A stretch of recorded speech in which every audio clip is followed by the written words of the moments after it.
The talk I'd like to give tonight was given by Sayadaw U Pandita, and as we are starting to meet and the yogis are discussing their practice, this is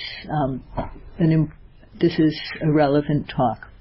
New yogis are those who are just now becoming familiar with meditation, and although they have listened to the basic meditation instructions, some yogis can neither practice well nor speak well about their practice. Other yogis can practice well, but they cannot describe how they have practiced and what they have experienced.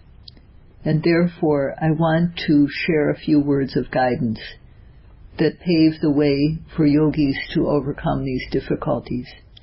And more or less, this is a method for describing your practice and experience to the teacher. The basic meditation instructions that you have heard are based on the instructions Mahasi Sayadaw would give. And he would always conclude the instructions by summarizing how to note, beginning with the primary object. And he explained that in terms of the Buddhist scriptures, mental and physical phenomena are occurring all the time at the 6 sense doors. How mental and physical phenomena occur is that in the moment the eye sees something, the eye and the visible object are physical, whereas seeing and knowing are mental. And Mahasi Sayadaw would give the instruction to note seeing, at the very moment seeing occurs, in order to know the mental and physical phenomena arising at that moment as they really are. In just the same way, at the moment of hearing, the ear and the sound are physical, while hearing and knowing are mental. So Mahasi Sayadaw taught the yogis to note hearing, putting the attention at the ear base, and noting the hearing at the moment that it occurs, in order to know the mental and physical phenomena involved. Mahasi Sayadaw explained how to observe in the moment of smelling, tasting, touching, thinking, reflecting, planning, as well as bending, stretching, leaning, tilting the head, lifting, moving, placing, even down to the smallest movement. He spoke in everyday language that can be easily understood, even by people who don't have any theoretical knowledge of the practice. But even so, difficulties can occur when putting the instructions into practice. And some yogis know how to meditate, but they aren't able to describe their experience. Some yogis can't speak easily because they feel in awe of the situation or in awe of the teacher. And yogis who by nature don't speak very much have even more difficulty in speaking. So it's necessary, before Sayadaw U Pandita gave this talk, the teachers would have to explain again and again the same thing to the yogis about how to observe the main object, how to note it and how to note it, how to note it and know it, and how to note the other objects, thinking and planning, feelings, general objects such as seeing, hearing, and so on, each time they occur. So there are 2 things involved in practice, looking and seeing.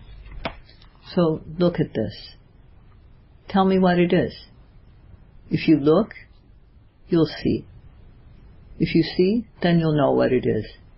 And you'll be able to say what you saw. So if you don't look, you won't see. If you don't see, you won't be able to say what it was. So when we say looking, It doesn't mean just taking a quick glance or looking without paying attention. Only when you look closely and carefully at something will you see it. So only when we see the object will we be able to say what it is. So here, with the meditation, to observe the rising of the abdomen is to pay attention to it. To apply sati, or mindfulness, and wisdom, or panya, in order to know the object. And in simple terms, the yogi is being told to look. But it doesn't mean to look with the eyes in this. It means to look with the mind. So to be able to say what something is, there are two parts involved, looking at it and seeing. And only when these two things are present will you be able to say, oh, it's this, it's whatever it is. So to note the rising is just to look at it. And once you look, what do you see? What is the rising? So you should just describe it the way you see it, the way you know it. And only when these two parts of looking and then seeing are present will you be able to say what it is. So if you've noted the rising, but don't describe it the way you saw it, instead talk about something else, then this is not the correct way to go. So it's important to be able to say how you observe the rising of the abdomen from the start until the end. The abdomen starts to rise when the breath comes into the body. And as long as the breath is coming in, then the abdomen continues to rise. But when the in-breath comes to an end, so does the rising. Therefore, in the text, the Mahasatipatthana Sutta, it says that when noting the rising, one should experience it as a whole. The word in Pali is Sabakaya Pati Samvedi. So this doesn't mean literally to experience the body as a whole. But here it doesn't mean to observe the entire body when we're just trying to watch rising and falling. It means to experience the physical phenomena from start to finish. Or the whole series of physical phenomena that occur, like stiffness or tension or movement, that occur when the breath comes into the body and causes the abdomen to expand. So that is what is meant by experiencing the body as a whole, in this case, Sabakaya Pati Samvedi. Sabakaya, in that word Sabakaya Pati Samvedi, means the whole group, the whole collection of physical phenomena, all the physical phenomena. And here Sabba, which literally means all, in the text it's explained as Adi Madhya Pariyosana, which means beginning, middle, and end. So that's what makes up the whole thing, the beginning, middle, and end. If we divide the whole rising into parts, there is a beginning to it, a middle to it, and an end to it. And that's what is meant by observing the whole thing.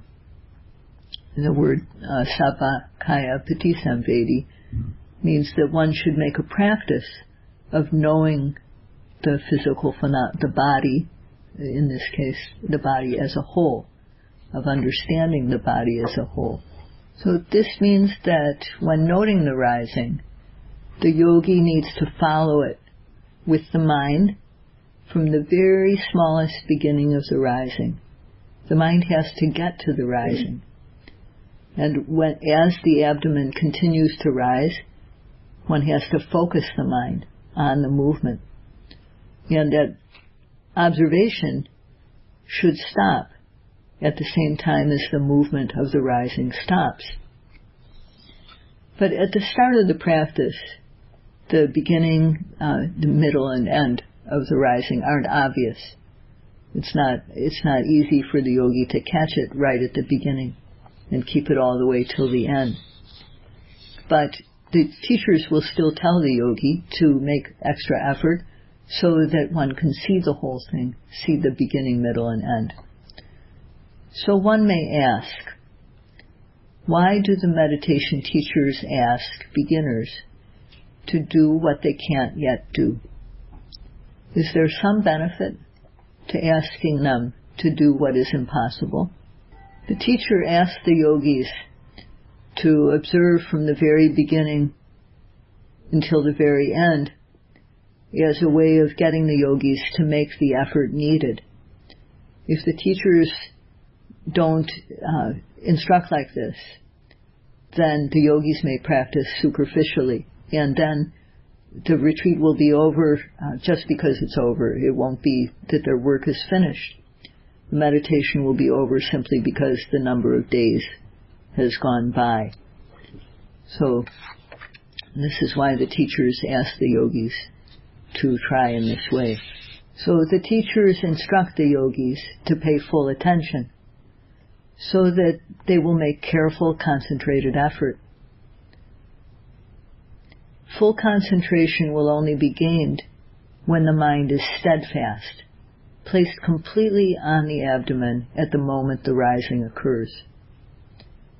When one notes, one should have the attitude, I'm going to observe the whole thing, the whole rising, from the very start to the very finished. With this attitude, in time, one will become able to do this. In the interview, starting yogis need to be able to describe how they observe the rising from the very start to the very end. Can you note it or not? No. Does the mind observe the object head-on, directly, or not?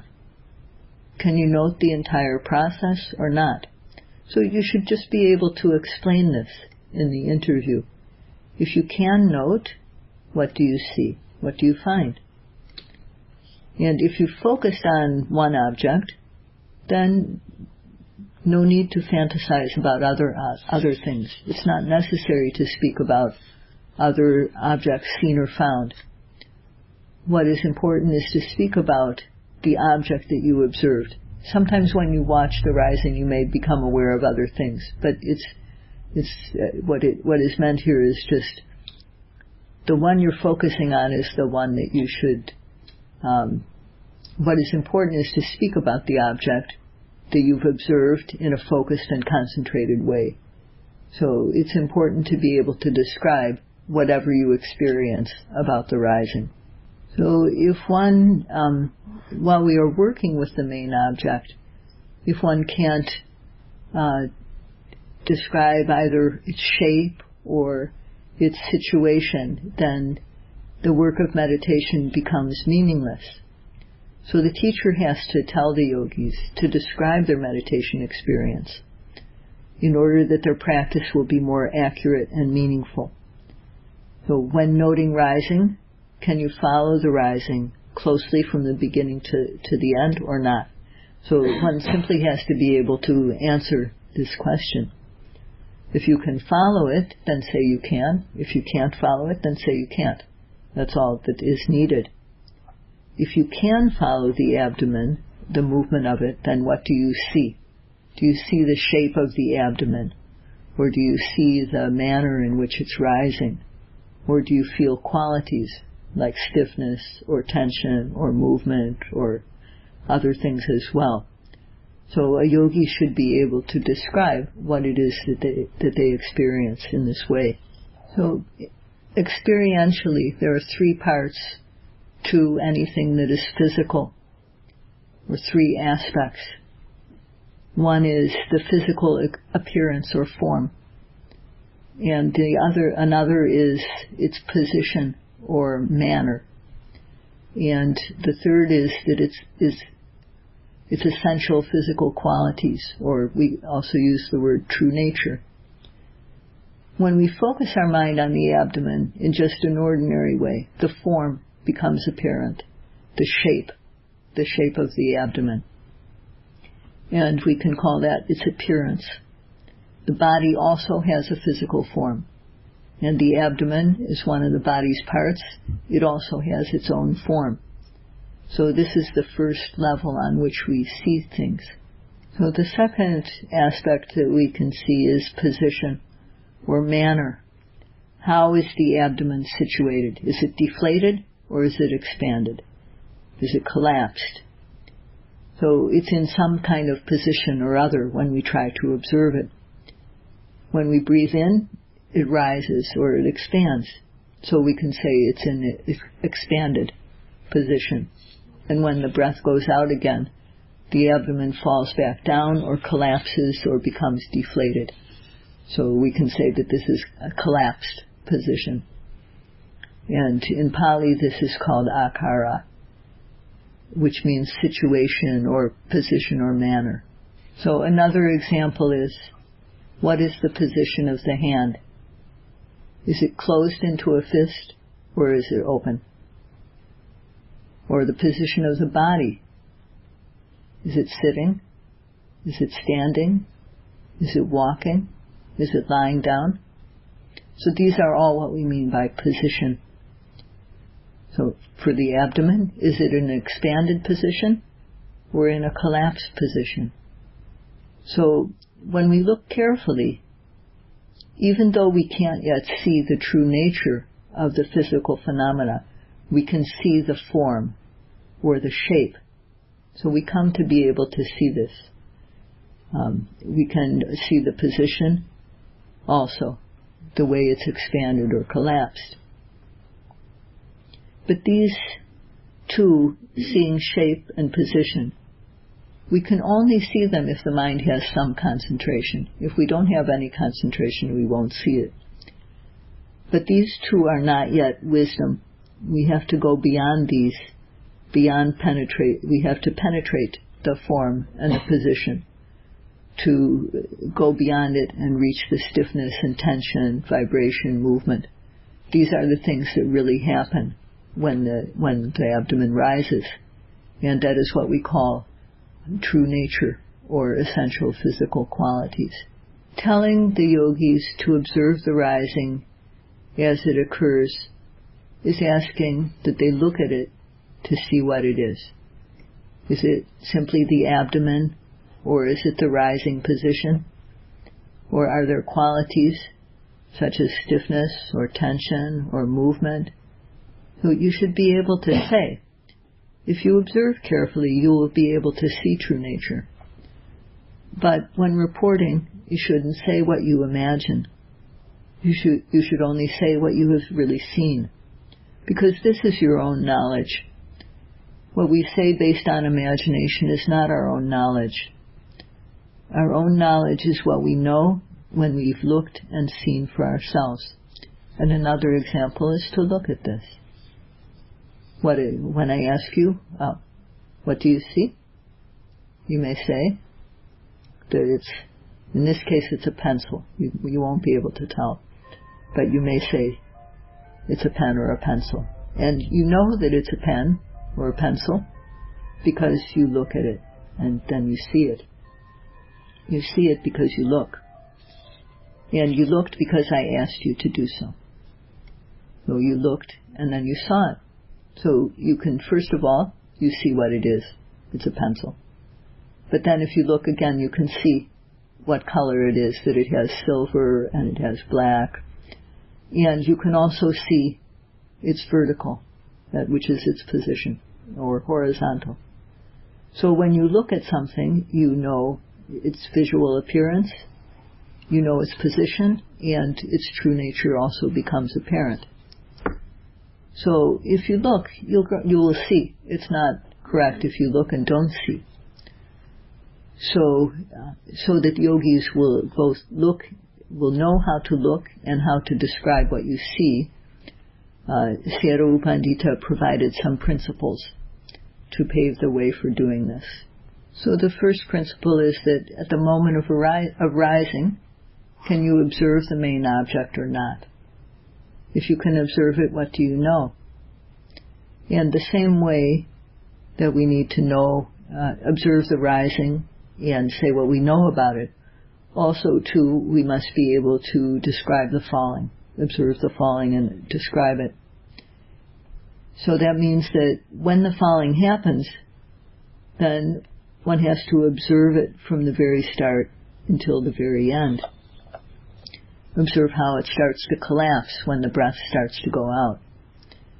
And as we continue to exhale, the abdomen will continue to deflate. And when the exhalation stops, then the abdomen stops collapsing. So the falling of the abdomen is connected with the out-breath. As soon as we start to exhale, the abdomen starts to deflate. When the exhalation stops, the falling movement also comes to an end. When we note the falling, can we observe it, following it carefully from the beginning to the end or not? You should be able to answer this question. What quality or what form do we come to know? Do we know the shape of the abdomen? Or do we know its position of being collapsed, deflated? Or what quality do we observe? Relaxation, or stillness, or movement, stiffness, tightness, vibration? So it's very important to be able to answer. And it's simply a matter, I have to interject, that if you look at something, you should see something. It's not that there's a right answer. It's that you should just look and then say what you see. That's all that is meant by this. If you look at something, it's not logical that you won't see anything.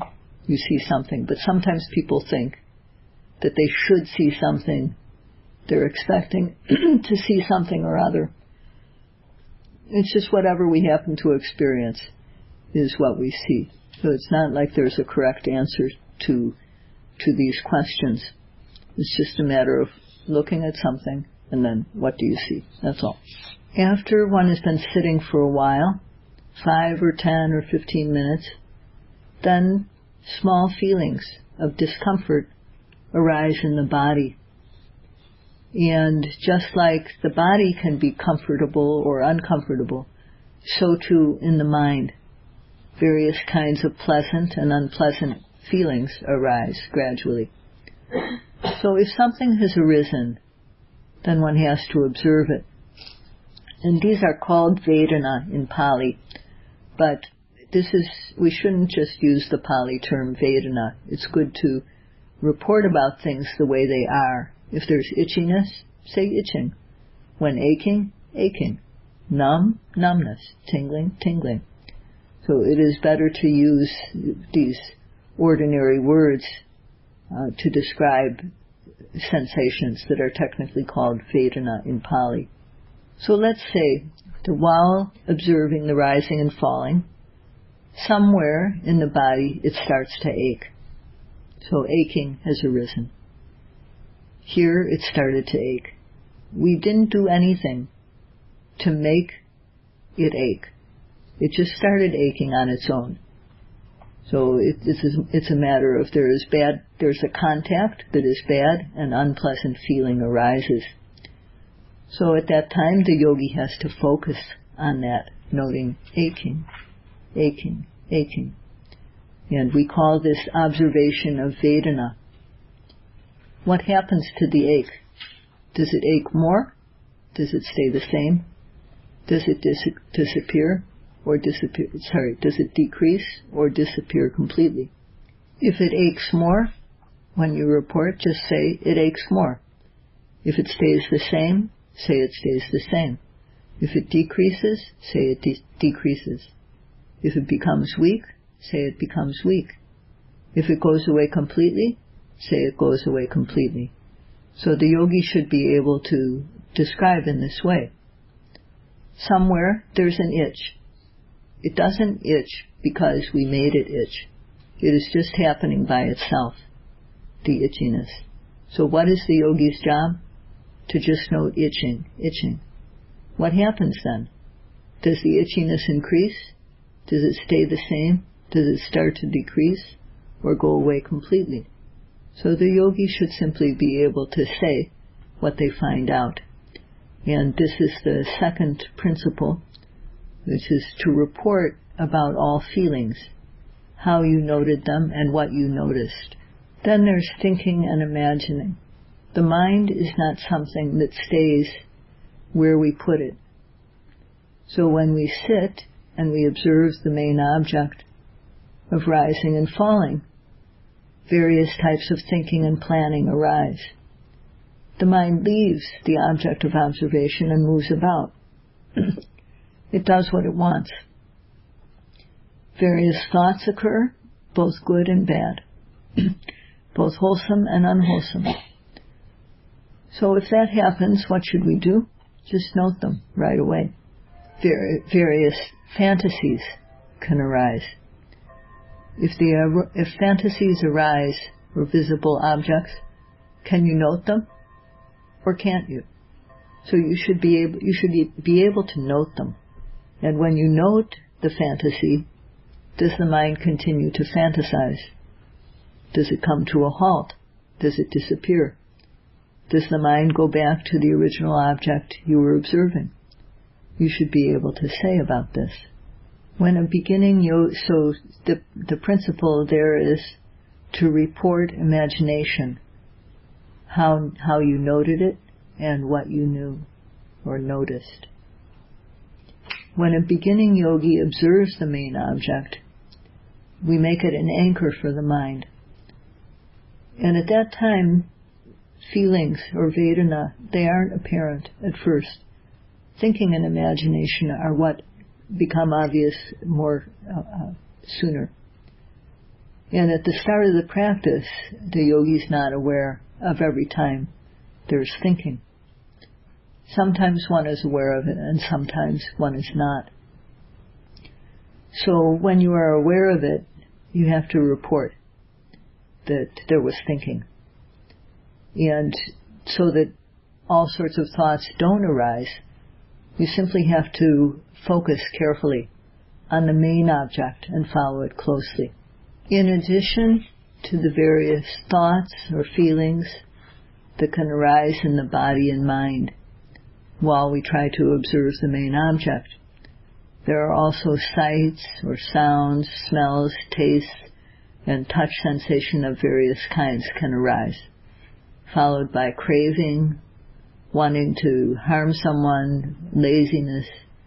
Then there can be restlessness, worry, doubt, criticism, remembering, clarity of mind, paying attention, delight, satisfaction, peace, calm, ease of meditation, and many other objects.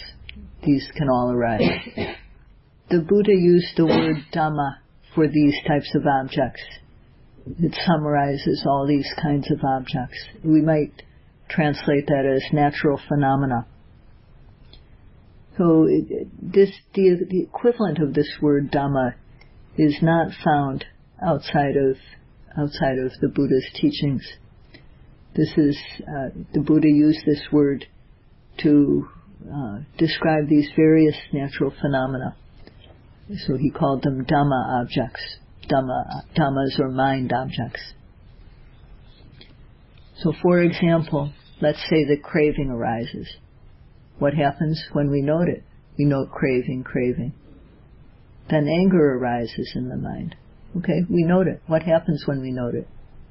So we should simply be able to describe what we observe and what happens when we note it. How do we feel? Sluggish. Energy is low.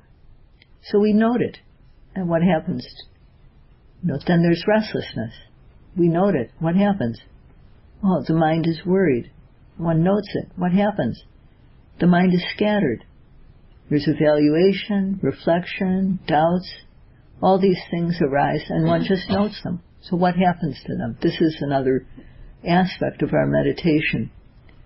The yogi has to note these dhammas whenever they arise. So this is another principle. To report all dhammas that arise, how you noted them and what you knew. So in this talk this evening, I've described the 4 types of objects that we observe. The physical objects or kaya, the feelings, pleasant, unpleasant, neutral, called Vedana, like pains. And then thinking, the mental activity, thinking, imagining, planning. And then finally the Dhamma objects, all the seeing, hearing, and so on. And we have to stop here because there's still, this talk will have to be continued tomorrow night. But these are the objects that we observe in sitting, related to the sitting meditation, and then how to report. And tomorrow I will conclude. That's all for today. I hope that you all will be able to apply the practice and come to know your mind and matter the way they really are, which brings peace. Sadhu, sadhu, sadhu.